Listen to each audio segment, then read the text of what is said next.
Hello everybody, we're back, and today I wanted to try to tackle the thing that I've been alluding to in I think at least one or two of the most recent videos, and that is dealing with narcissists.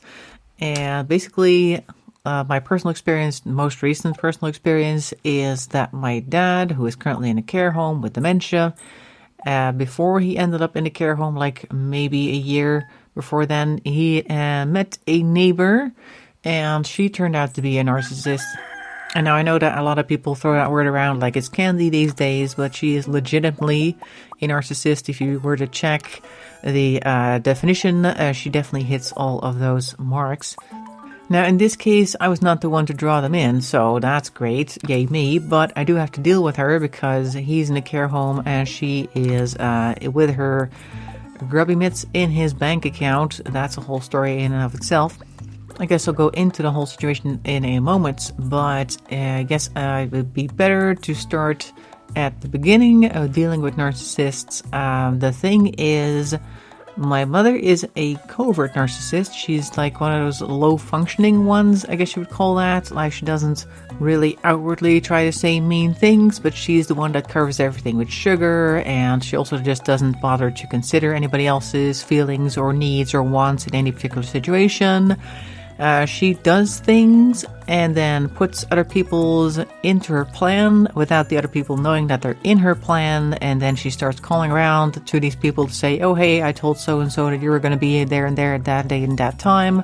And then of course it's like, oh well, I don't really have that much time for that, or I can't do it now. And then she'll start whining about, oh but I already promised them, blah blah blah, that type of thing. So that's like a continuous thing that she would do. She hasn't done that in a while because I have gotten mad at her a couple of times over that when I start to stand up for myself a little bit more, so she's kind of slowed down, at least in my direction. But okay, so I grew up with her, and so I've kind of like been trained.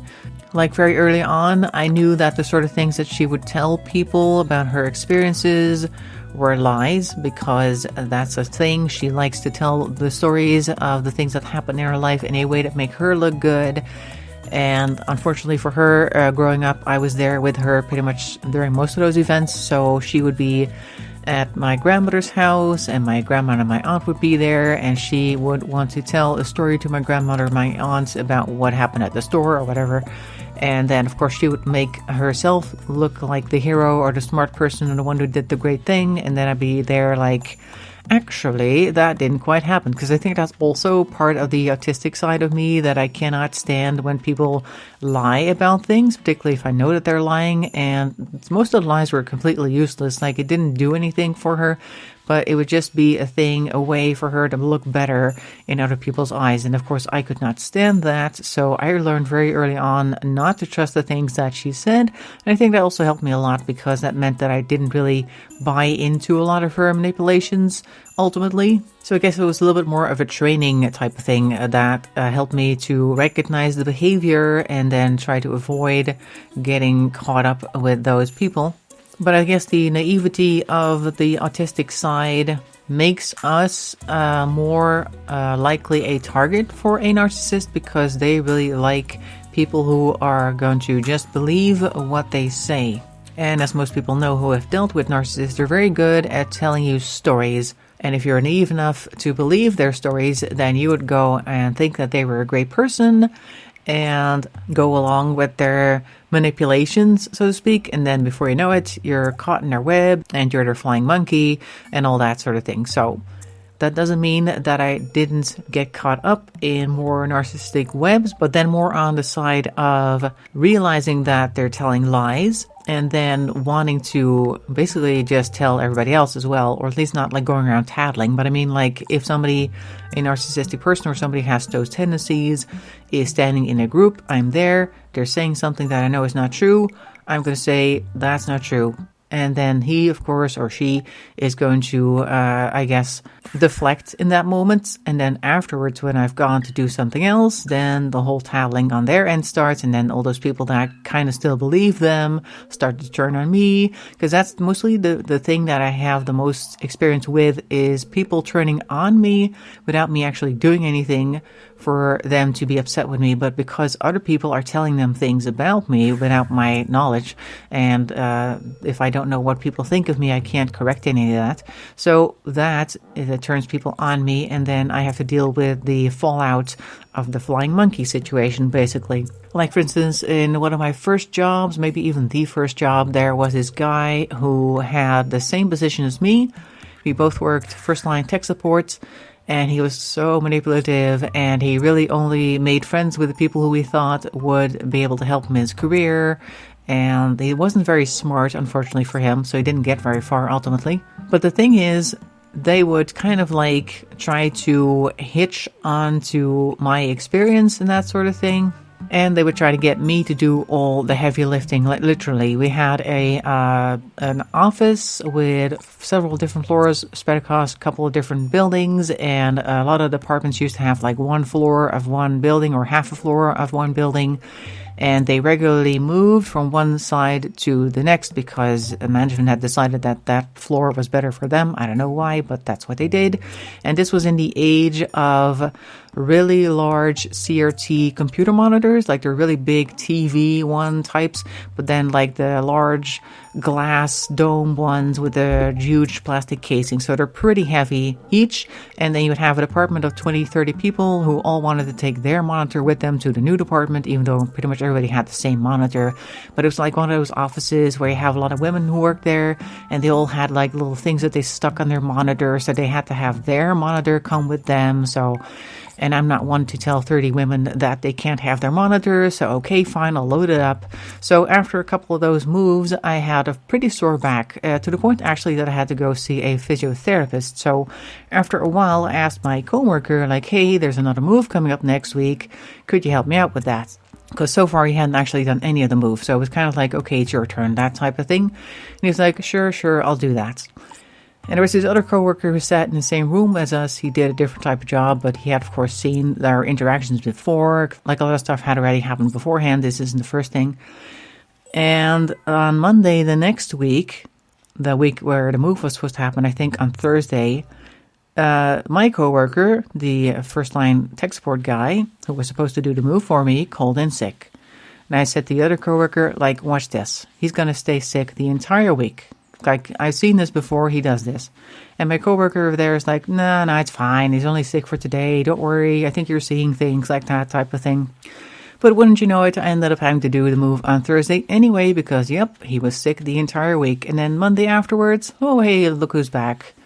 That type of thing. So that is something that I had a lot of experiences with in the office environment in particular, that there's usually a couple people who try to manipulate you, and if they find that they can't manipulate you because if you have like autistic tendencies, you point out the manipulation or the lies or the things you caught them in. Not like you're going around trying to find all the manipulators, but it's just something that you do if you're on the spectrum, or that you're probably likely to do if you're on the spectrum. I'm not really speaking for everybody here, but if you see something that's not right, you're bound to point it out. It's something that you do, and manipulators hate that so much. So if they find that you're not easily manipulated, they will probably turn against you, and then of course they turn all the other people that they are able to manipulate against you as well. So then you get this whole cluster F word of people that don't like you, mostly based on what this other person is telling them. You have no idea what he's telling or she is telling the other people, but they just have this idea that's not formed naturally, because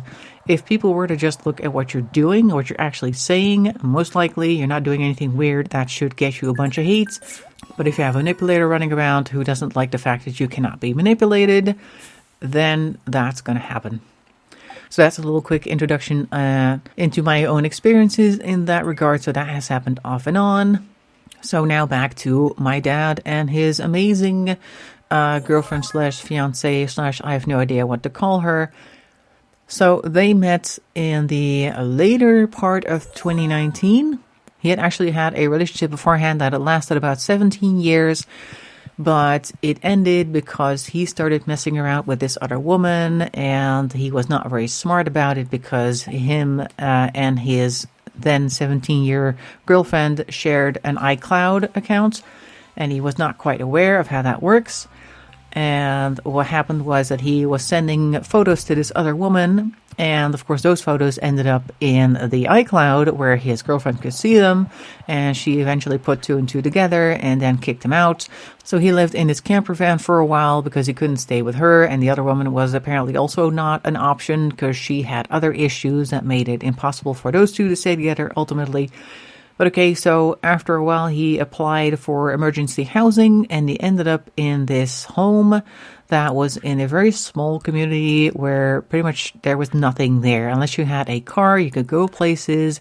There's nothing there for you because the bakery was still there, but it was also the grocery store and the post office, everything rolled into one. And after about a year, the bakery had to close because it didn't have enough business and that sort of thing. So there was literally nothing left in that small community other than a place where you could buy some snacks. Anyway, so he lived there, and a couple of months after moving in, this woman moved in on the ground floor of that same building, and he had seen her, introduced himself, and from that point on, she would not really leave him alone. Not that he minded, because he was lonely. He was on all these different websites to try and find a new girlfriend. He actually went on a couple of dates, actually, in between moving there and meeting her. And very quickly on, she was at his place every day, or he was at hers, and she started telling all these things, and she started love bombing him, basically. But she was also trying to impress him with all this stuff that she supposedly knew, because she basically told him that she was a psychic, and that the fact that they met was like foretold or something. She had felt it on the waves or whatever it was. And I think because his mind was already slipping, because as you'll remember, he's in the care home with dementia, so his reasoning skills were probably already quite a lot lower, because back in the day he would not have messed with anybody who called themselves a psychic, because he never really believed in that. But okay, so because his mind was probably already wandering a bit, he was like, oh wow, that's so impressive, and wow, I can't believe that that's all happening, and that's amazing. And she would of course do predictions, quote unquote, and whatever happens a couple days later, she would go, oh look, see, I predicted that, and that type of thing. So Christmas of 2019, we went over to his place. I had sort of already heard him talk about her, but I hadn't met her yet, and so far I had no idea what type of person she was. But at Christmas, we met her, and she was literally in my face. Like the entire night, she sat right next to me and had her face like maybe 3 inches away from mine, so that she could really stare into my eyes, like not even exaggerating. That's what happened. And she would constantly ask these really personal questions and then also give really personal answers from her own, like the exchange thing, like, oh, I've just told you something super personal. Why don't you tell me about this or that? And then sometimes if she asked me a question and I would start answering, she would suddenly like stop me, like putting her hand in my face, like, no, I can get it from the vibes, like that type of thing, like trying to make it seem all mysterious. And I'm just sitting there like, okay, this is the woman that my dad is apparently super interested in. I'm going to try to stay nice, but I think this is super crazy, like that type of thing. And my dad, whose hearing was already quite bad, didn't quite follow what was going on. He was just kind of sitting on the other side of the couch, just kind of smiling and looking at, probably thinking that we were getting along, because I was trying to like stay polite and smile back at her. But he was definitely not aware that we were uncomfortable or didn't care. I don't know, either way. Didn't really go very well that first meeting, and every meeting since then went pretty much the same way. So whenever I met her, she would try some type of bullshit with me, or she would tell me a really manipulative story. Or one time I had to come over to her place as soon as possible in the middle of the week, because according to my dad, she had terrible problems with her printer, and she had to print her tax forms and stuff like that. And so I needed to come over and help because I had been in IT before. So when can I pick you up from the train station so you can come and help out with the printer? So I went there after work, and I arrive, and she's like, okay, thanks for coming, and the computer's in here. So I go in there and like I turn on the printer and like, okay, let's see what the issue is. I print a little test file, comes out of the printer, and I'm like, well, nothing appears to be wrong here. So I go with the little print, like, oh, looks like it's working now. She goes, oh, wow, that's amazing. And, oh, hey, look at all these print jobs that are like paused. Can you maybe get those out of there? It's like, okay, fine, I'll print those.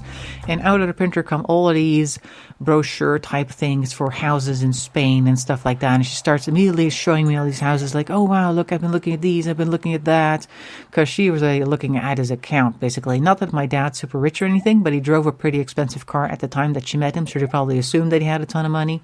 Okay, but that's the thing that happened. And then immediately after, she's like, oh, I have this USB stick. Can you show me how it works? And I'm like, you just stick it in. So I stick it in, and this little Explorer thing pops up with the stuff that's on it. And she's like, okay, now I click open the thing that's on there. Yeah, the video. I'm like, okay. So I click the video open, and it's the recording of a funeral service. Like, okay, so you just do this, and then you can click a shot over there. And as soon as I close the video again, she goes, no, open it back up. We need to take a look at this, because that was the recording of the funeral service, the cremation of her previous husband. And she made us sit through that entire thing. And then afterwards, the other things that were on the USB drive were the songs that were played during the service, and we had to go and listen to all of those. And then every time that a song came up, she would like translate, quote unquote, the lyrics, because they were all in English and they're Dutch and they don't really speak a lot of English. But my dad doesn't speak very good English either, so she would translate, quote unquote, these songs to make it seem like it was all about her and him, and wow, all these songs that I picked for my previous husband, they also apply to you, and blah blah blah, and all that sort of thing. Anyway, very long story. So a couple months later, the lockdown happened because of the COVID business, and I sent my dad some treats for Easter, and he sent me a text back saying, oh, thanks for the treats. We're going to send you something as well. So I'm thinking, okay, maybe they're sending me a card or something fun. And instead, it was the announcement of their engagement, and they had met like less than 6 months ago.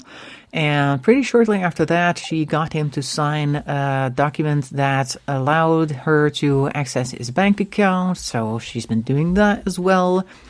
She tried to also, well, she did. She got all of his administration and sent it over to some accountant type person to now run his affairs, and none of this is really done legally. She just did this, and this person that she sent it to is apparently somebody who she's known from other times in her life, I don't know, and we could fight this in court, I suppose. But the thing is, she's retired because she's 70, and my brother and I both have to work our jobs. My dad's in a retirement home where people can walk in and out anytime during the day.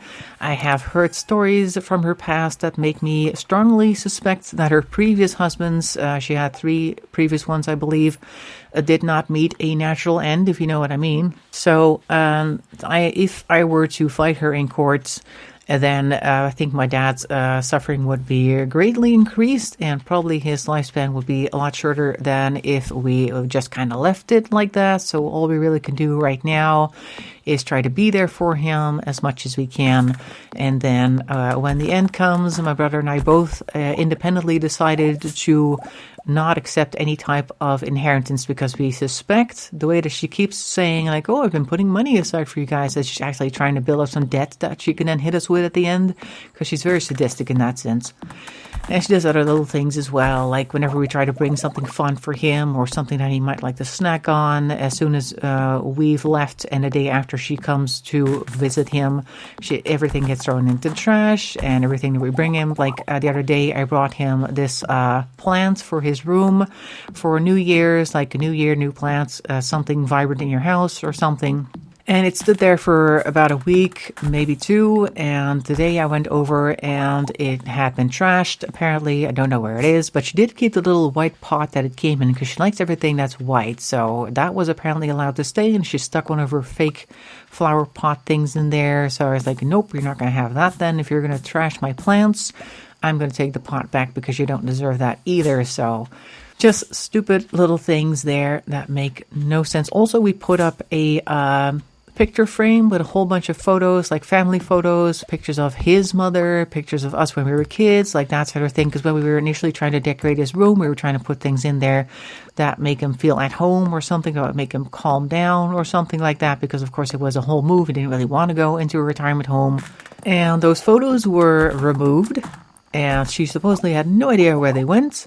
But a couple weeks later, suddenly there was this torn up, like a picture postcard that you can print online. She had taken a couple of really bad quality pictures of her and him, particularly the ones where he had been proposing to her, and she had stuck them on one of those postcards that you can order online, like printed, and then it gets sent off automatically. You don't even have to touch anything. So it had been handled through the mail, so it doesn't even look very good. And then she took the picture card and tore it into 2 pieces and then put that on the picture frame with 2 pieces of surgical tape, so it looks really crappy.